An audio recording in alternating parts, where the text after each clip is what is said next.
sa Mayo pa lamang nagkaroon na ng briefer tungkol sa aresto ni Presidente Duterte. Mantakin mo, Mayo pa lang last year. Ang daming statement ni Marcos dun. Na hindi tayo mag-cooperate. Ganon. Si Secretary Remulla, pagka dumupunta dito, arestuhin namin yan. Planuhan na yung pag-aresto, May pa lang. Tingnan mo nga naman napakabudol nitong gobyernong ito. Di tama yung sinasabi na walang kinalaman ng Pilipinas dito. Ilang beses tinatanggi ng ating mga opisyal. Maliwanag na last year pa, May of 2024, nag-umpisa na ito. At sabi rito, aware naman tayo na yung policy ay hindi papasukin ng ICC. Pero, posible naman mag-iba. So, yun ang nakakaabala dito. Mayo pa lang, pinaplano na yata ito. Ay, putang ina nyo talaga. Sorry Sorry pero mainit dugo ko dito. Yung mga meron tunay na threat, lehitimong may mga dokumentong threat, porket kaalyado ni Pangulong Duterte ay tinanggalan ninyo? Ang magkakatotoo po yung ating ninanais kaninang umaga na nireport, di ba? Na kung saan sinabi natin na sana makontempt na po itong si Torre dahil napakawalang niya naman itong tao na ito, napakabastos, walang modo at hindi kagalang-galang dahil sa kanya mga pinagagawa. Mukhang mangyayari na nga po dahil sa ginawang hearing ni Senator Amy na eto gusto niya ipakontempt tong animal na to. Yun, mabuti naman. Gago! Kaya nga ang tanong na lang dito, nasa kamay na po ni Cheese Escudero ang bola. Naku, patay tayo dyan. Ay nako, Cheese Escudero, may bayag ka ba? O baka naman bayag-bayagan lang yan. Kawawa naman si Heart Evangelista pagagayaan ng ano mo. Hindi, alam mo mga kababayan, ito, diretsuhan tayo. Gusto ko lang sabihin sa inyo ito. Alam mo mga kababayan, ngayong pagkakataon na ito, maging mapagmatsyag po tayo. Bakit to kanyo? Dito talaga naglalabasan yung mga may prinsipyo at saka yung mga walahong prinsipyo ng mga politiko. In fairness kay Senator Amy, marami sa atin ang nagsasabi na, naku, baka mamaya pakitang tao lang yan, baka ganito lang yan. Uy, mukhang mukhang iba ang direksyon ni Senator Amy. Talagang tinutumbok niya kung sino may kasalanan. At medyo maganda po yung nangyayari. Kaya nga, wag ho naman natin kagad kontrahin. Kasi marami ho sa atin na dala ng ating emosyon, dala ng ating galit. Kasama na rin po ako dyan. Lahat to binabanata natin na kalaban. Diba ho? Minsan we have to win them.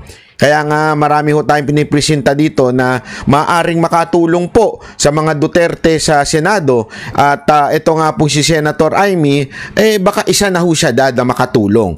Again, I am not endorsing her o kinakampanya ko siya, pero tulad nga ng nakasulat sa channel na ito at ang tema ng Banateros, pag tama palakpakan, pag mali banatan. Tama po yung ginagawa ni Senator Amy ngayon, na binubulgar niya talaga ang kawalangyaan at kagaguhan ng gobyernong ito. Nakakatuwa sa parte na yan. At ito na nga, isa sa mga gagawin niya, ipapasubpina na niya ho. At nasa kamay na ho ni Escudero. Ano kayang gagawin ni Escudero? Ayan ang update. Sana bago ma-upload itong video na ito ay may gawin na si Escudero. Ito ho yung video. Ito na yung conclusion niya nung after ng hearing. Pero mamaya i-discuss natin yung buong hearing kasi ang dami niyang ni-reveal dyan. Ang dami niyang ni-reveal. Kasama na po dyan na ni-reveal niya na asa na ang mga Marcos. Alam mo, nagulat ako dun Nagulat ako dun. Pero mamaya pag-usapan natin yan. At ito yung kanyang interview after the hearing. Itong pangalawang hearing. Panoorin po natin. Ang ganda na sinabi niya dito. Ma'am, yung subpoena for cabinet... Uy, okay lang. Yes, marami pong subpoena. Tulad ng sinabi ko kanina, kung ang sigaw ng taong bayan para kay dating Pangulo, Presidente Duterte, ay bring him home, ang sigaw ko naman sa ehekutibo, bring them here. Yun, palakpakan. Para may testigo tayo at maliwanagan. Ayan, kung ang sigaw daw ng taong bayan, bring him home. Meron tayo niyan, di ba? Meron tayong sombrero niyan. Kung yan ang sigaw ng taong bayan, bring him home. Ang sigaw naman ng mga senador ay bring them here. Bakit? Mga duwag, walang mga bayag. That's the truth. Takot, may tinatago, duwag. Yan o ang katotohanan. Nagtatago sila sa kanilang mga boss nila na si Bersamin at saka si Marcos. Kaya naku po, yan na diretso ang sinabi, bring them here. Yung palakpakan. Mga tao, napakarami pong tanong. Ngayon, dala-dala ko ang iba't ibang sabina. Pagkahaba-haba po ito, hindi naman siguro covered ang bawat kulit ng executive privilege. Mamaya papaliwanag yan. Yung executive privilege, hindi po cover ang pulis dyan. Secretary lang po dapat yan. And yet, nag-absent si Marbil. Di ba? Marbil, may mga chismis sa'yo. Ayoko sanang, hindi ako naniniwala doon sa mga chismis na yun. Pero this time, mukhang totoo. Hindi. May mga chismis sa'yo, Marbil eh. Oh. Sa'yo, Tore, isa ka pa. Kasama ka dito. Jing Pajardo na isang napakalabong tao. Oh, di ba? Sama-sama kayo. Pag-umpugin daw kayo ni Senator Amy.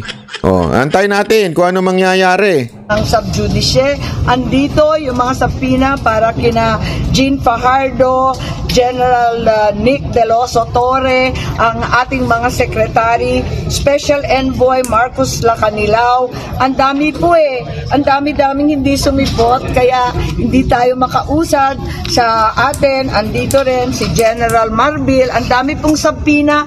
Ang problema ko, talagang kinakailangan pirmahan ito. Dalawa ang pinadala ko kay Senate President Cheese Escudero. Pero nung Lunes pa inaantay ko, hindi pa lumalabas. Ngayon magpapadala ako muli. Sana naman pirmahan at lumabas na itong sabina. So ayan, malinaw ho mga kababayan ha. Hindi pa po pinipirmahan. Ito kasi yung una, nagpadala na daw siya, hindi pa pinipirmahan ni Cheese Escudero. Nako, Cheese Escudero. Nako. Mukha atang talagang totoo yung sinasabi ng mga taong bayan ngayon na isa kang tagahawak ng red, red wine ba yung binabanata niya o champagne? Champagne ni Madam Lisa. Mukhang naging literal na ikaw ay talagang isang tuta ng presidente. Hindi nga presidente. Tuta ni Lisa Marcos eh. Patunayan mo na hindi ka tuta ni Lisa Marcos. Pirmahan mo yan. Kasi nasa iyo na yan eh. Kasi kung hindi mo pinirmahan yan, dyan pa lang sinasabi na you are not independent. Pero pag pinirmahan mo yan, papalakpakan ka ng taong bayan. Pero pag hindi mo pinirmahan yan, sisiguraduhin ko sa'yo, lahat ng taong bayan sasabihan ka na tuta ka ni Lisa Marcos. Gago! Kaya pirmahan mo yan. Hindi pwedeng itenga-tenga mo lang yan. Ano ka, walang bayag? Hindi yung totoo. Huwag na tayo magbulahan dito. Huwag na tayo magpagandahan ng lengguwahe dito. Pag hindi mo pinirmahan yan, wala kang bayag. Ganun lang kasimple ho yun, di ba? Gago! Sana gawin mo yung sinumpaang duty na maging check and balance ng executive branch na maging independent, di ba? Pag hindi mo ginawa yan, naku po, paliwala ka sa akin. Pagtatawanan ka ng taong bayan. Pagtatawanan ka ng taong bayan. Tuloy. Ang pinadala ko kay Senate President Cheese Escudero. Pero nung Lunes pa inaantay ko, hindi pa lumalabas. Ngayon magpapadala ako muli. Sana naman pirmahan at lumabas na itong sabina. Ano daw? Kailan yung pinadala nyo nung una? Nung Lunes pa inaantay ko, hindi pa lumalabas. Sandali, putang. Huwag ka na magmura, banat bay. Correct me if I'm wrong. Today is Thursday. Ma-upload ko to Friday. Therefore, I conclude. Inabot ng 1 week sa opisina mo? Cheese Escudero? Ano to, naglaantay? Kasi sabi ni Pangulong Duterte, pag ang isang papel, isang dokumento tumagal sa opisina, may nangyayari himala. Tama, mali. may inaantay. Hindi po ako nagsabi niyan, si Pangulong Duterte. At saka nga naman, anong inaantay natin? Grasya. Pagpapala. Bakit Lunes pa daw unless sinungaling to si Marcos, may pagka. Pero unless hindi yung totoo sinasabi niya, di ba? Lunes pa daw, pinadala na po yung subpoena doon sa mga hindi pinipirmahan. Escudero, baka naman nagtatanong ka pa kay Lisa Marcos. Ang hina mo naman nila lang. Hindi, astig ka pa naman pagdating sa pagbablog ninyo ni Heart Evangelista. Ang katapat mo lang pala, isang tiyanak tuloy. Sorry, hindi tiyanak. Sorry! Sorry naman, hindi tiyanak. Huwag naman kayo ganun. Ang sama ng ugali nyo eh. Hindi.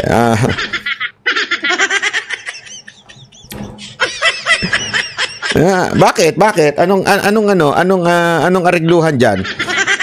Anong arrangement ninyo? Bakit hindi mo pa pinirmahan nung Lunes? Hindi ako nagtatanong lang ako, bakit hindi mo pa pinirmahan nung Lunes? Talaga bang alalay ka lang ni Lisa Marcos? Lunes pa daw sabi ni Senator Amy. Ulitin natin sa bahagi na to. Lunes pa daw. Ang pinadala ko kay Senate President Cheese Escudero, pero nung Lunes pa inaantay ko, hindi pa lumalabas. Ngayon magpapadala ako muli. Sabi ng muli is same yung pinadala, kaya nga magpapadala daw siya muli. Di ba? Naman pirmahan at lumabas na itong subpoena. Sana naman pirmahan. Nako, patay ka. Walang niya ka pag hindi mo yan pinirmahan, talagang balalay ka. Di ba? Sige. Tuloy natin. Ngayon, pag-usapan natin yung pag-usapan natin yung mismong hearing na ganap, di ba? Pag-usapan natin, ha? Okay. Ito. Ang dami kasing punto dito, ang dami ni-reveal ni Senator Amy dito, ha? Talagang good. Hindi, ito, walang biro, good job siya. Good job siya dito. Kasi talagang ni-research niya. At nung siya nagpipresenta, may ebidensya, hindi katulad ni Claire Castro.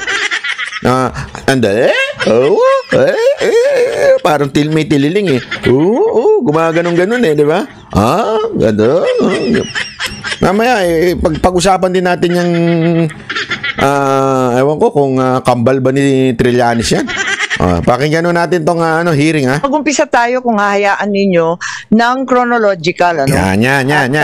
Nais ko lang ipakita na sa kaguluhan nung nakaraang taon, sa Mayo pa lamang nagkaroon na ng briefer tungkol sa aresto ni Presidente Duterte. Mantakin mo, Mayo pa lang last year. Ang daming statement ni Marcos dun. Na hindi tayo mag-cooperate. Ganon. Si Secretary Remulla, pagka dumupunta dito, arestuhin namin yan. Yung pala, May pa lang, pinagpaplanuhan na yung pag-aresto Hindi ito pinagpaplanuhan yung coordination with ICC. Pinagpaplanuhan na yung pag-aresto, May pa lang. Tingnan mo nga naman, napakabudol nitong gobyernong ito. Di tama yung sinasabi na walang kinalaman ng Pilipinas dito. Ilang beses tinatanggi ng ating mga opisyal, sana narito sila para ipaliwanag.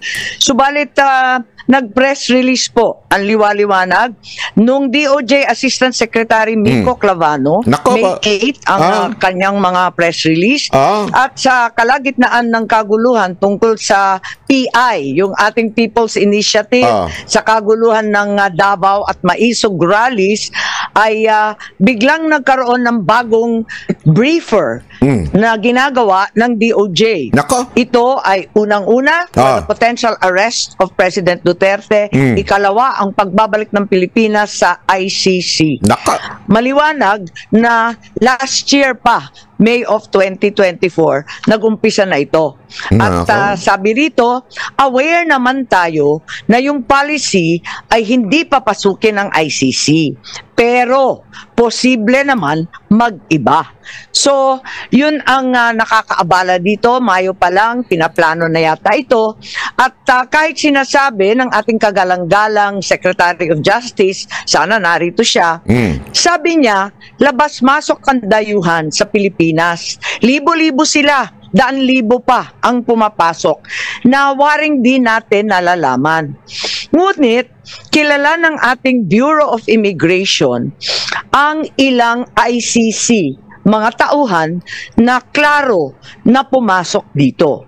Unang-una, maliwanag, si Maya Destura Bracken. Dumating nung October 4, 2024. Siya ay galing US at interpreter siya nung ICC. Maliwanag po yan. At maliwanag din na dumating siya sa Pilipinas. Ikalawa, andito din yung protection expert para ipagtanggol ang mga testigo. Ang pangalan, William Rosato, dumating sa Pilipinas October 15, 2024. Mahabang pagpaplano to. Nakita din natin na may dumating din na isa pang protection expert at iba pang mga dumating na si Amir John Kasam. Dumating October 20. At yung investigador, dumating din sa October 24. Siya yung huli. Ang huling ICC na nasa record ko, October 24, Naku. Glenn Roderick Thomas Cala. Naku. Siya naman yung investigador. At hindi ko alam kung kompleto na ito dahil meron pang binabanggit na Robin Croft na abogado naman nila at may binabanggit din sa kanilang mga usapin na bagong team ng tatlo parating daw ng 19 October. Hindi ko na nakuha yung pangalan pero maliwanag na merong mga dumating na ICC at nagpakilala bilang tauhan talaga ng ICC na may kanya-kanyang espesyalidad. May protection expert, may investigador, may interpreter, may abogado. Klaro po yun at itinira, hindi natin sa sigurado ang binabanggit at sinulat nila sa kanilang immigration papers, Midas Hotel, Raffles Hotel, Nako. Diamond Hotel. Nako. Humingi rin sila ng protection detail and transport sa Pilipinas. Grabe. Diyan pa lang approval ng protection unit. May PSPG pa. Ay putang ina nyo talaga. Sorry pero mainit dugo ko dito. Yung mga meron tunay na threat, lehitimong may mga dokumentong threat, porket kaalyado ni Pangulong Duterte ay tinanggalan ninyo, tapos etong ICC binigyan ninyo, tas sasabihin nyo wag mamulitika, hidot kayo, mga tangina ninyo. Yan lang ang sasabihin ko sa inyo. Pasensya na sa mura ko mga kababayan, makakatikim ngayon itong mga animal na to.